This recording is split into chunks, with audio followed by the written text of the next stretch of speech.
One of the questions I get asked all the time is why didn't I just leave? Why didn't I listen to the messages that were coming in my Facebook Messenger? Or why didn't I notice the red flags and just bail ships? So you'll have to read my book to really get the details on why it wasn't just that easy to leave. But two reasons why victims stay in narcissistic relationships often are because one, those people tend to be healers, fixers, people that have really caring souls, and they attract these narcissistic people. And those of us that are in those situations, like, we're certain this time it's going to be different. We're going to be the ones that understand them and help them get out of the mess that they're in.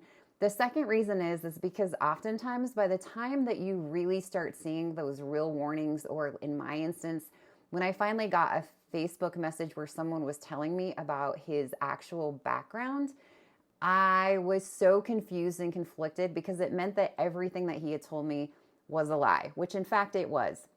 But I really didn't want to address that. I didn't want to see it because, wow, what a mess I was in. But I had also seen the part of him that was really dangerous at that point. So that message and the things that the person was telling me he was capable of, I suddenly was like, wow, I can actually see that he has the capacity to do that. And at that point, I was like, I don't even know how to leave. Like, I don't know how to get out of here.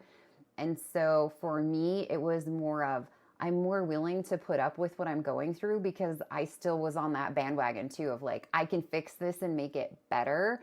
And I was certain that if I just bailed, all of those things that he had promised that he could do to me, he really could do, which we saw, right, when I did leave, that he was fully capable of. So those are two of the reasons why somebody may not just be able to get out, even though you know that they're being warned about this person's past, is because they're certain it's going to be different and they can fix them.